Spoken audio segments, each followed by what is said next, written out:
Good morning to all. पूर्व के video के अंदर हमने एक नई श्रृंखला विश्व के प्रादेशिक जो क्षेत्र हैं उनके बारे में शुरू की है। उसका उद्देश्य ये है कि विभिन्न प्रतियोगी परीक्षाओं के अंदर जो मैप से जो सवाल पूछे जाते हैं उनको हम यहाँ पर किस तरह से अध्ययन करें, यह महत्वपूर्ण है। आज हम ओशिनिया के अंदर जो न्यूजीलैंड जो देश है उसका अध्ययन करेंगे और ये जो है ऑस्ट्रेलिया के पूर्व के अंदर इसकी स्थिति है। या जो हमने पोलिनेशिया की बात की तो पोलिनेशिया के दक्षिणतम जो भाग है वहाँ पर न्यूजीलैंड की जो स्थिति है वो देखने को मिलती है। न्यूजीलैंड जो कंट्री है वो अगर आर्थिक दृष्टिकोण से बात करें तो यहाँ पर जो कृषि व्यवसाय है उसके अंदर भी जो पशुपालन है उसका यहाँ की अर्थव्यवस्था के अंदर महत्वपूर्ण रोल है। लेकिन विभिन्न प्रतियोगी परीक्षाओं में यहाँ से कुछ इस तरह के सवाल पूछे जाते हैं जिनको हम जनरली अवॉइड कर देते हैं या उसको कम महत्वपूर्ण मानकर उन चीज़ों के ऊपर ज़्यादा ध्यान नहीं देते हैं। सबसे पहले इसकी जो भौगोलिक स्थिति है उसके ऊपर हम चर्चा करेंगे, उसके बाद कुछ जो तथ्यात्मक चीज़ें हैं उनके ऊपर हम यहाँ चर्चा करेंगे। ये जो न्यूजीलैंड का जो एक फिजिकल मैप हमारे सामने है और इसको हम देखें तो मुख्यतः अगर बड़े उसमें बात करें तो दो द्वीप हैं, एक नॉर्थ आइलैंड है और एक जो है साउथ आइलैंड है। इसके अलावा और छोटे द्वीप हैं, जैसे बिल्कुल दक्षिणतम के अंदर अगर हम देखें तो स्टुअर्ट जो द्वीप है ये बिल्कुल दक्षिणतम जो द्वीप है वो है ये नॉर्थ आइलैंड और ये साउथ आइलैंड। अब यहाँ अगर हम इनकी देख रहे हैं तो अगर हम राजधानी की बात करें तो जो न्यूजीलैंड की जो राजधानी है जो वेलिंगटन है उसकी जो स्थिति है वो नॉर्थ आइलैंड के बिल्कुल दक्षिणतम में है। तो इस तरह की जो सूचनाएं हैं ये मैप से हम उन चीज़ों को देख लेते हैं। और यहाँ की जो सबसे बड़ी जो पर्वत श्रेणी है उस जो जिसकी स्थिति साउथ जो आइलैंड है उसके अंदर है उसको हम जो सदर्न आल्प्स के नाम से जानते हैं, जिसको यहाँ हम देख पा रहे हैं। और सदर्न आल्प्स जो है उसके पश्चिम के अंदर जो न्यूजीलैंड है उसका जो सबसे बड़ा मैदानी जो भाग है जिसको कैनबेरी का मैदानी क्षेत्र कहते हैं। और ये क्षेत्र जो है भेड़ पालन के दृष्टिकोण से, कृषि के दृष्टिकोण से बहुत महत्वपूर्ण है। तो ये जो भौगोलिक स्थिति हमने बताई, जैसे ये कैनबेरी का जो मैदानी क्षेत्र है जिसकी स्थिति जो सदर्न आल्प्स जो माउंटेन है उसके पूर्वी भाग के अंदर स्थित है। और यहाँ की अगर न्यूजीलैंड की सबसे ऊंची पर्वत श्रेणी की बात करें, जो पीक की बात करें, तो वो माउंट कुक है जो कि सदर्न आल्प्स के ऊपर स्थित है। लेकिन अगर हम उत्तरी द्वीप की बात करें तो वहाँ की जो सबसे ऊंची चोटी है वो है माउंट रुपेहू, जो कि बिल्कुल जो नॉर्थ आइलैंड है उसके मध्य के अंदर उसकी स्थिति देखने को हमें मिलती है।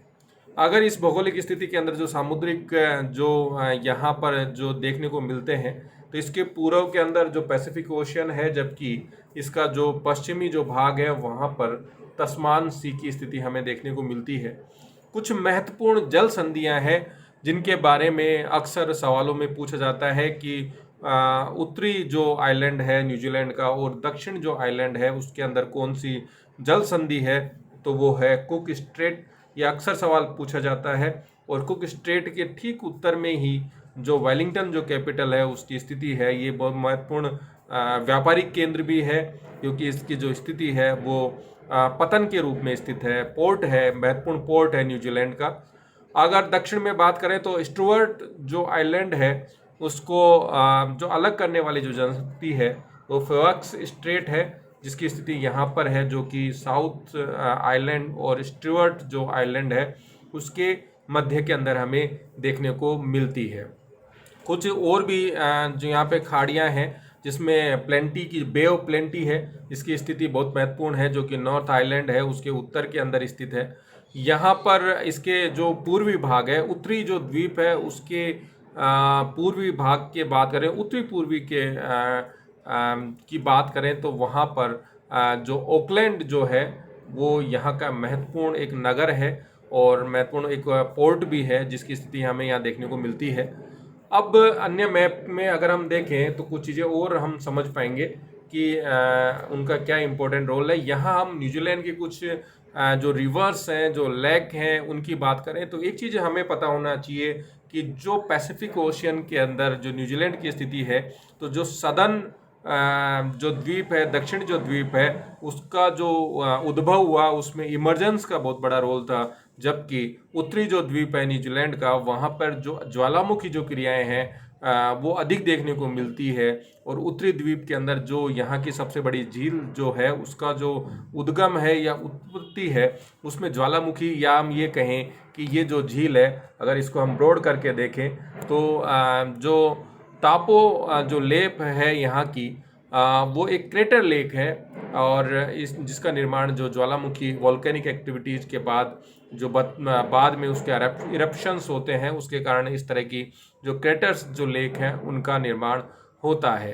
तो ये बहुत महत्वपूर्ण है। अगर दक्षिण में अगर हम जाएं तो यहाँ पे जो रिवर्स की अगर हम बात करें तो यहाँ इसको अन्य मैप में भी हम देखें तो यहाँ की जो रिवर्स की बात करें तो उत्तरी जो द्वीप है या पूरे न्यूजीलैंड की हम बात करें तो ये वेकाटो जो नदी है, जिसको हमने गोले से सर्किल से वो किया है, ये पूरे न्यूजीलैंड की सबसे बड़ी नदी है, जिसकी स्थिति जो उत्तरी जो द्वीप है वहाँ पर है। और दक्षिण की द्वीप की बात करें तो वहाँ की जो सबसे बड़ी जो नदी है, जो कि वेस्ट से ईस्ट की तरफ यानी पैसिफिक ओशन की तरफ जाती है, वो है क्लाथो रिवर है। तो ये कुछ फैक्ट्स हैं जो ये विभिन्न इस मैप के अंदर हमने न्यूजीलैंड की जो विभिन्न जो नदियां हैं उनकी हमने चर्चा की। अब यहाँ इस मैप के बाद हम अगर यहाँ देखें तो माउंट जो कुक है उसकी हमने बात की है, सबसे बड़ी चोटी है। कैंटबरी जो प्लेन है उसकी हमने बात करी। और जो बिल्कुल दक्षिण के अंदर जो है वेमिया एक मैदानी क्षेत्र है जो यहाँ देखने को मिलता है, उसकी स्थिति को भी हमें पता होना चाहिए, जिससे कि न्यूजीलैंड की जो जानकारी हैं और हम उसके बारे में अधिक प्राप्त कर सकें। इस नक्शे में पुनः हम एक तरह का फिजिकल मैप है, इसके अंदर जो अन्य जो रिवर्स हैं उनको भी हम यहाँ दिखा पा रहे हैं। और यहाँ जो इसका जो नॉर्थ जो द्वीप है, उत्तरी जो द्वीप है, उसके अंदर छोटे आइलैंड्स और हैं, जिसमें ग्रेट बैरियर जो आइलैंड है वो महत्वपूर्ण है। ये जो ग्रेट बैरियर आइलैंड है इसकी स्थिति बिल्कुल उत्तर के अंदर है। और यहीं पर जो ओकलैंड जो सिटी की बात की, जो पोर्ट की हमने बात की, उसके बारे में हमने अभी चर्चा की।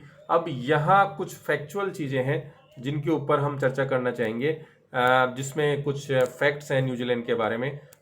ये मैप से हमने बहुत सारी चीज़ें समझी।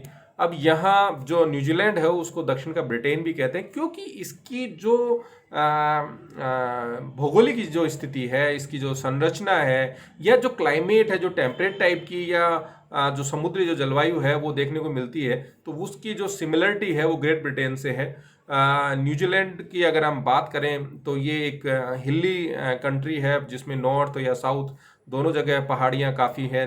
दक्षिण की हमने बात की तो वहाँ पर जो दक्षिण जो आल्प्स श्रेणी है, दक्षिण आल्प्स के अंदर ही सबसे जो ऊंची चोटी है वो माउंट कुक है। और यहाँ के जो मूल निवासी हैं, ये अक्सर कई प्रतियोगी परीक्षाओं में पूछा जाता है कि जो माओरी जो ट्राइब है या माओरी जो समुदाय है वो कौन से देश का मूल निवासी है, तो न्यूजीलैंड के हैं। कैंटबरी ये यहाँ का सबसे महत्वपूर्ण मैदानी क्षेत्र है। और मैंने बताया वेकाटो उत्तरी द्वीप की सबसे बड़ी नदी है। पश्चिम यूरोप तुल्य जलवायु यहाँ पर देखने को मिलती है, टेम्परेट टाइप की यहाँ जलवायु है। और यहाँ का जो पश्चिमी भाग है वहाँ पर जो वर्षा होती है वो पछुआ पवनों से यहाँ वर्षा होती है। और ऑकलैंड पूर्वी न्यूजीलैंड का सबसे बड़ा नगर व उत्तरी जो न्यूजीलैंड का भाग है उसका सबसे बड़ा नगर भी है, पतन भी है। वेलिंगटन इसकी राजधानी है। विस्की दक्षिणी सबसे दक्षिणतम राजधानी के रूप में इसको जाना जाता है। और इसकी जो मैंने जिस तरह से बताया कि यहाँ का आर्थिक जो आधार है वो पशुपालन पर टिका हुआ है। दुग्ध व्यवसाय के दृष्टिकोण से न्यूजीलैंड विश्व के अंदर महत्वपूर्ण स्थिति रखता है।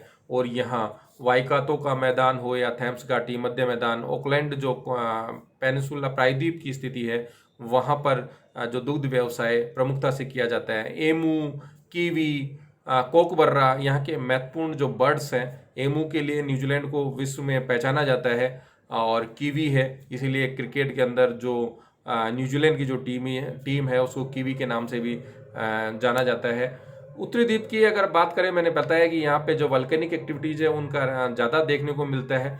और उत्तरी द्वीप के उत्तरी मैदानी का उत्तर या उत्तरी पूर्वी भाग के अंदर जो मैदानी भाग पाया जाता है उसको तराना का मैदान कहते हैं। तो तराना का जो कैंटबेरी का जो मैदान है वो दक्षिणी द्वीप के अंदर है न्यूजीलैंड के, और जो तराना का जो मैदान है वो न्यूजीलैंड के उत्तरी जो द्वीप है वहाँ पर स्थित है। देश की सबसे बड़ी झील जो है टापो झील है, जो एक क्रेटर झील है, जिसकी हमने मानचित्र के अंदर भी आपको यहाँ इसको गोले से सर्किल किया है। तो उत्तरी द्वीप के ठीक मध्य के अंदर ये जो टापो जो झील है उसकी स्थिति है। रातोरा दूसरी बड़ी झील है न्यूजीलैंड की, जो कि उत्तरी द्वीप में स्थित है। वेयानु झील की स्थिति दक्षिण द्वीप में स्थित है। ये दक्षिण जो द्वीप है न्यूजीलैंड का, वहाँ की सबसे बड़ी जो झील के रूप में इसको जाना जाता है। और यहाँ दक्षिण द्वीप के दक्षिण पश्चिम तट, जो कि कटाफटा जो तट है, कोस्टल जो एरिया है, जिनको हम फ्योर्ड्स के नाम से जानते हैं, आपने भूगोल में पढ़ा होगा, एक रिया तट होता है, एक फ्योर्ड होता है। तो यहाँ पर जो फ्योर्ड्स देखने को मिलते हैं, उनकी जो ज़्यादा जो ज्योग्राफिकल जो उनके लिए अनुकूल स्थितियाँ हैं, वो जो साधन जो आल्प्स का जो माउंटेन है, दक्षिण जो आल्प्स का पर्वतीय क्षेत्र है, उसके दक्षिण पश्चिम के अंदर ये फ्योर्ड्स देखने को मिलते हैं। और यहीं पर न्यूजीलैंड का सबसे बड़ा जो नेशनल पार्क है फ्योर्डलैंड स्थित है। ओटेगो का पठार उत्तर के तट के समानांतर कैंटबेरी का मैदान स्थित है। दक्षिण द्वीप के उत्तर पूर्वी भागों में स्थित विश्व प्रसिद्ध जो सांगविंगोनॉन ब्लॉक, यहाँ की एक मदिरा है जो विश्व के अंदर प्रसिद्ध है, जो कि दक्षिण द्वीप के जो एक जगह है मालबोरो, वहाँ पर एक सांगविनोन ब्लॉक नाम की मदिरा बनाई जाती है, जो विश्व के अंदर एक न्यूजीलैंड की स्पेसिफिक उसमें जानी जाती है। उत्तरी जो द्वीप है उसके अंदर जो दुग्ध व्यवसाय का जो संकेंद्रण है, वहाँ पर उसका कारण भी है कि वहाँ पर होलिस्टीन जर्सी जो गायें हैं, जो कि गायों की सर्वोत्तम नस्लें पाई जाती हैं, इसलिए दुग्ध व्यवसाय के दृष्टिकोण से महत्वपूर्ण है। उत्तरी द्वीप के अंदर जो भेड़ों की जो नस्ल की बात करें तो वहाँ कोरिडेल जो भेड़ की प्रजाति है वो ज़्यादा पाई जाती है, जबकि दक्षिण द्वीप के अंदर जो कैंटबेरी का जो मैदानी क्षेत्र है वहाँ पर मैरिनो जो भेड़ की जो नस्ल है वो अधिक देखने को मिलती है। तो इस तरह से न्यूजीलैंड के संदर्भ में जब हमने बात की, तो ये जैसे उत्तरी द्वीप और दक्षिण द्वीप में कुक स्ट्रेट की स्थिति, या दक्षिण जो द्वीप है और स्टीवर्ट जो आइलैंड है उसके में फॉक्स जो स्ट्रेट है उसकी बात करें, या बे ऑफ प्लेंटी की बात करें, या माउंट कुक की बात करें, या रुपेहू माउंटेन जो है उसकी बात करें, तो इस तरह के बहुत सारे सवाल हैं जिसके बारे में यहाँ पर पूछा जाता है। तो ये न्यूजीलैंड से संबंधित अगर कोई भी सवाल ऑब्जेक्टिव आता है तो इस वीडियो के माध्यम से मुझे विश्वास है कि इस तरह के जो सवाल हैं उनके उत्तर आप दे पाएंगे। धन्यवाद।